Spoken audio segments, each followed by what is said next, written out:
역대하 15장 8절에서 마지막 19절까지 말씀 한 절씩 교독합니다.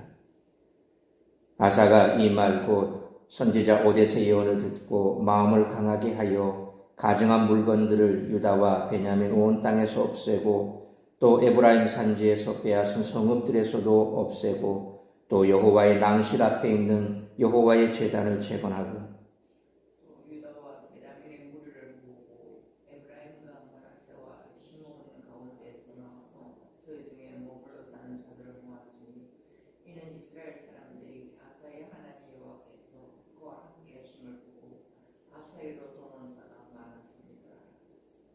아사강 제15년 셋째 달에 그들이 예루살렘에 모이고 그날에 곧 노력하여 물건 중에서 소 700마리 약 7,000마리 여호와께 제사를 지내고 또 마음을 다하고 목숨을 다하여 조상들의 하나님 여호와를 찾기로 언약하고 이스라엘 하나님 여호와를 찾지 아니한 자는 앞에서 남들을 막노라고 죽이는 것이 마땅하다.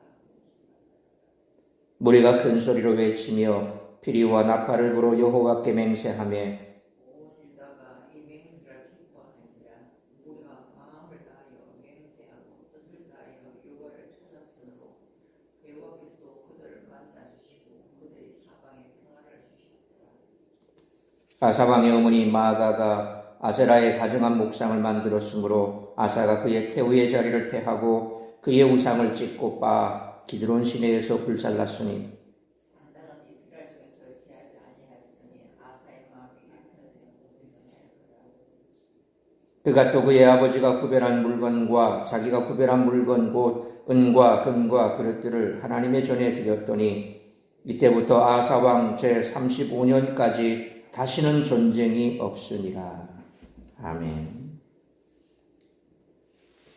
아사랴의 예언에 대한 아사의 반응은 오늘 본문 8절로 15절에 종교개혁과 아울러 열왕기에도 기록된 16절로 19절까지의 마아가 폐위 사건에 관한 내용을 담고 있습니다.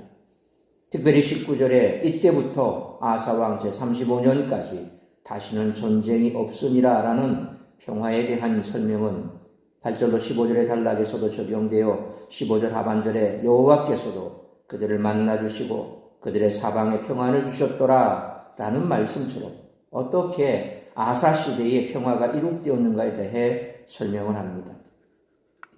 아사는 막강한 적들을 격퇴했을 뿐만 아니라 가증한 우상들을 가까이에서부터 몰아냄으로써 자신과 유다를 정결하게 했습니다.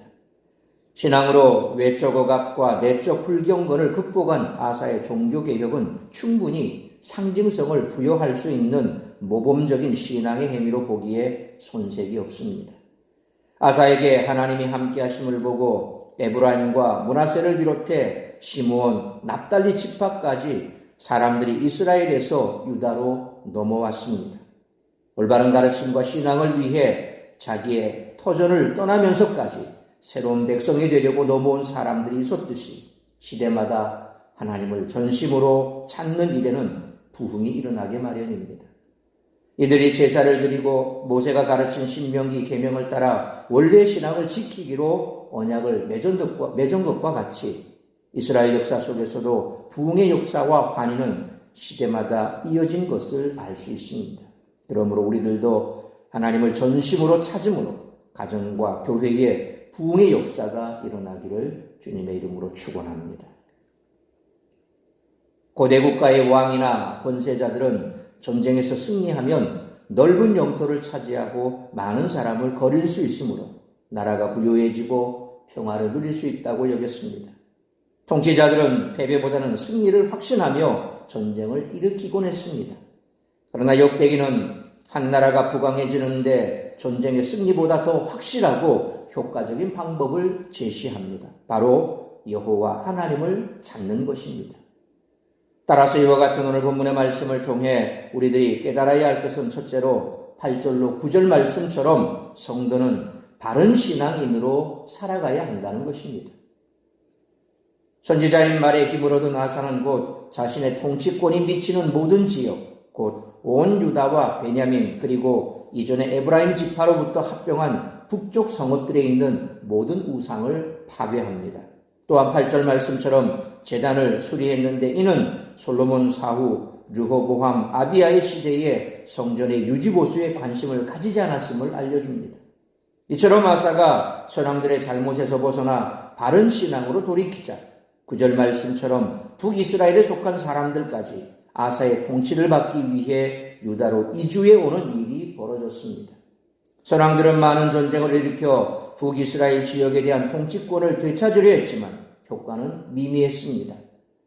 그러나 아사가 우상을 파괴하고 하나님의 제단을 수축하자 북이스라엘 주민들이 아사의 통치를 받고자 스스로 남쪽으로 이주했던 것입니다. 이처럼 바른 신앙은 전쟁에서의 승리보다 훨씬 강력하고 효과적입니다. 그러므로 온전히 하나님만을 예비하고 섬기는 바른 신앙인으로 살아가는 우리 모두가 되시기를 축원합니다. 두 번째로 10절로 15절 말씀처럼 성도는 하나님을 찾고 높이는 삶을 살아야 한다는 것입니다. 10절로 11절 말씀처럼 아사는 선왕들의 시대에 하나님을 섬기지 않았던 역사를 바로잡고 하나님과의 언약을 새롭게 하기 위해 백성들을 불러 모았습니다. 이스라엘의 첫째 달에는 유월절이, 셋째 달에는 칠칠절, 오순절이 있으므로 이 모임은 아마 칠칠절을 기념하는 모임이었을 것입니다. 그래서인지 소 7,000마리, 양 7,000마리로 제사를 지냅니다. 여기서 유다의 모든 백성들은 12절로 15절 상반절 말씀처럼 여호와 하나님에 대한 신앙을 국교로 선포하고 따르지 않는 자는 사형에 처할 것을 결의합니다. 특별히 12절에 마음을 다하고 목숨을 다하여 여호와를 찾는 것은 신명기에 강조된 모세가 가르친 신앙 방식입니다. 그리고 조상들의 하나님 여호와라는 말은 다른 가르침에서 비롯된 이방의 방식이 아니라 조상들로부터 물려받은 신앙을 다시 회복하려는 결심의 표현입니다. 이렇게 언약을 새롭게 하여 하나님을 찾자 15절 하반절 말씀처럼 하나님도 그들을 만나주셨고 그들에게 평안을 주셨습니다. 아사의 통치 기간에 유다가 평안을 누렸던 것은 전쟁에서 승리해서가 아니라 하나님과의 언약을 재정립하고 그것을 지켰기 때문입니다.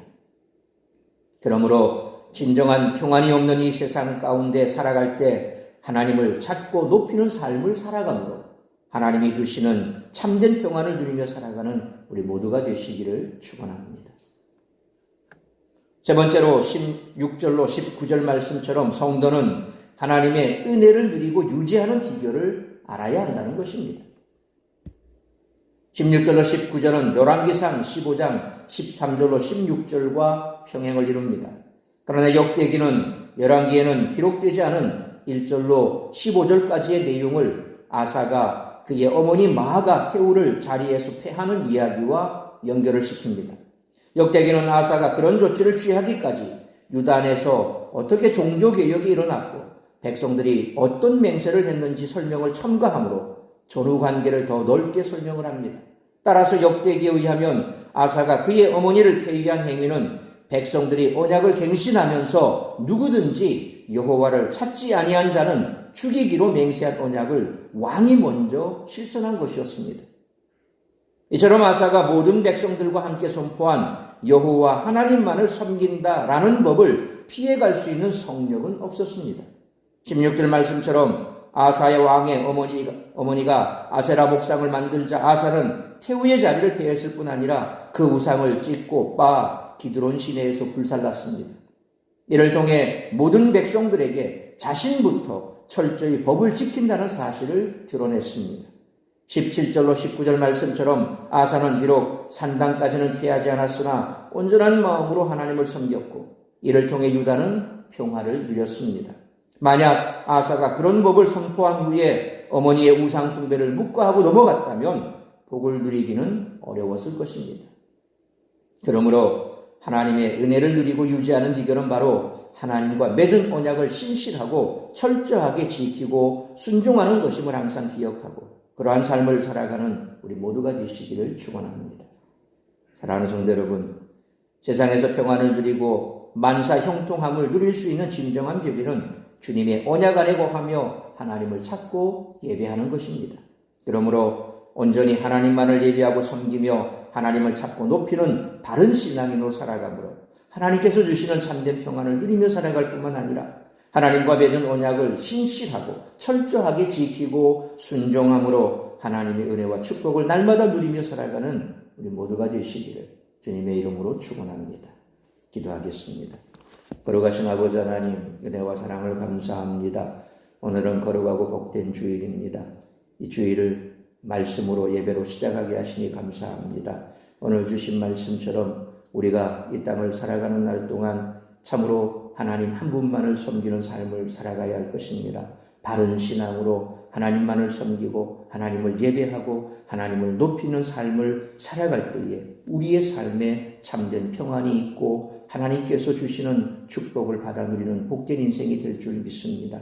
그러므로 세상이 어떻게 변화가는지 또한 세상의 풍조가 어떻게 바뀌고 우리를 그렇게 몰아간다 할지라도 우리는 시류를 흘러가는 자들이 아니라 세상의 시류를 거슬러 가서 하나님의 말씀에 우리의 뿌리를 내리고 그 하나님의 말씀을 붙들고 좌로 나오나 치우치지 않는 삶을 살아가는 그러한 자들임을 항상 잊지 않기를 원합니다. 오늘도 우리 사랑하는 성도들 세상 가운데 머물며 시험 드는 자리에 있지 않게 하시고 하나님을 예배하고 하나님만을 기쁘게 우리가 선포하는 복된 예배의 자리에 나와 하나님 앞에 예배하며 뿐만 아니라 말씀을 받음으로 그 말씀을 가슴에 새기고 뿐만 아니라 세상 가운데서 우리가 어떠한 삶을 살아야 할지 결단하며 세상과 구별된 삶을 살기로 다짐하는 복된 예배의 자리가 될 수 있도록 은총을 베풀어 주옵소서.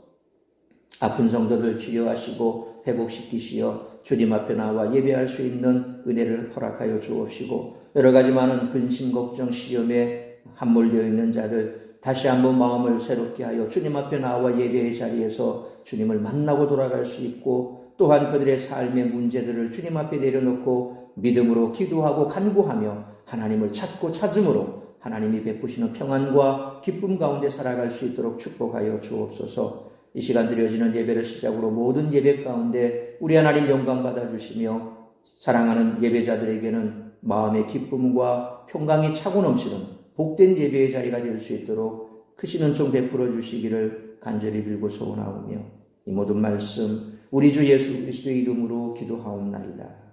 아멘.